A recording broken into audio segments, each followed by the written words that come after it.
Good morning, my Real News Midday TV family. Thank you so much for tuning in this morning, and I'm wishing for everyone a wonderful and a productive day. And in the news this morning, St. Andrew community mourns a macabre killing of 14-year-old girl. A St. Andrew community is in mourning following the brutal murder of a 14-year-old girl after she was sexually assaulted and stabbed multiple times by an intruder at her home Thursday afternoon. The teen, identified as Price Johnson, a 9th grade student of Haile Selassie High School, was at home in Palm Grove Court on Spanish Town Road when a man believed to be of unsound mind forced his way into the apartment and committed the gruesome acts, then escaped. She was rushed to the Kingston Public Hospital where she succumbed to her injuries. Late Thursday evening, Johnson's mother, Eugene Wade, shocked by the barbarity of the crime, wept bitterly. "Father God, you may live for God. Me lift me hand to you. So why my little girl? What me do, God? What me do?" she said in an interview with the news. The mother's pain was even more palpable given that she was asleep in the apartment at the time. Superintendent Damian Manderson, head of the St. Andrews South Police Division, told the news that detectives were met by a macabre scene upon their arrival at the apartment. "We were called to Palm Grove around 1:59 p.m. to a particular room. Upon getting there, the unsightly scene met the officers of a young girl with multiple stab wounds. They did their necessary checks as trained, and they realized that there were still signs of life, and so, with assistance, they got her into the service vehicle and onto KPH," Manderson said. He said the victim had apparently been sexually molested and wounded by the assailant, who also attacked and injured a male resident who had tried to accost him. Manderson said the police are now working with residents and the Center for Investigation of Sexual Offenses and Child Abuse in probing the incident. There was no named suspect up to press time. It is understood that Price resided at the apartment with her mother and younger brother. The incident has left a dark cloud over Palm Grove Court, with residents expressing disbelief and shock over the tragedy.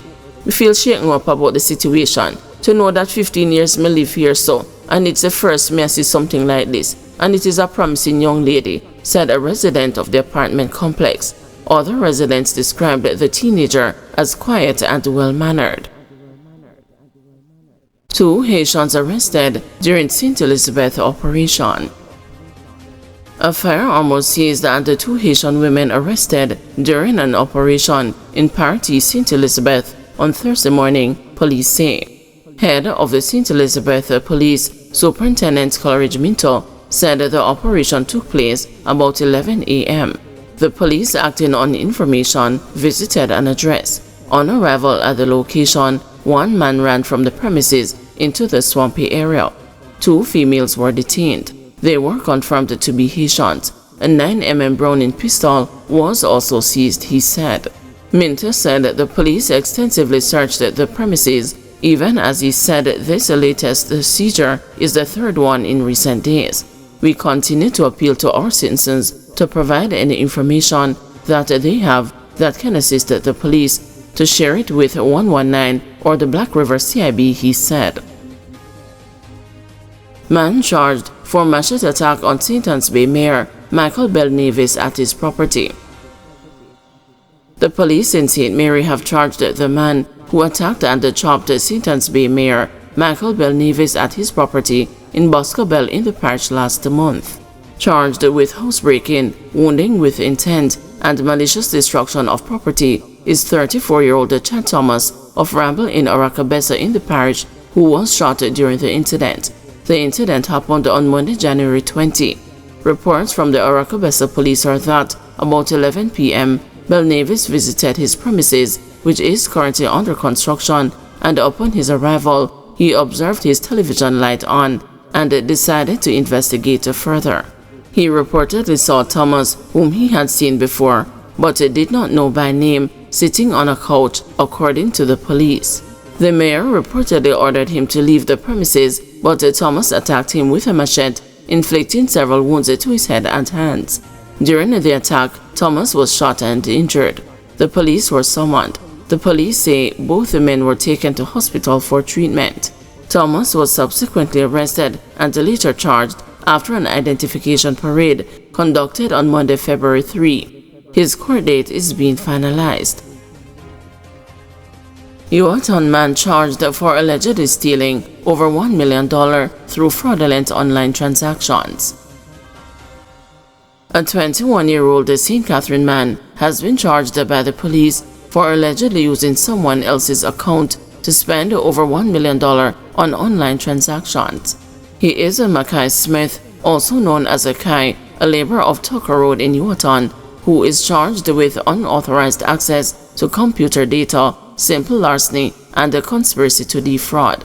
Reports from the Spanish Town Police are that between September and December 2024, Smith made a series of online transactions on the complainant's account, which accumulated to $1,250,771.44 without his authorization. A report was made to the police and an investigation was launched. Following the investigation, Smith was found to be the person behind the fraudulent transaction. He was subsequently arrested and charged after a question and answer session in the presence of his attorney. Smith is scheduled to appear in the St. Catherine Parish Court on Friday, February 14. Late submission of documents delays the British woman's cocaine trial. The trial of Brandy James, a British national who was reportedly caught with 16 pounds of cocaine at a Sangster International Airport in Montego Bay on August 6, 2024, has been postponed to March 20 due to the later submission of documents to her lawyer. James, a 28-year-old data operator from London, England, was given the new court date and had her bail extended when she appeared in the St. James Parish Court on Monday. During the proceedings, the court was informed that although James's case was on the trial list for Monday, several crucial documents were not served to her lawyer, Henry McCurdy, on time.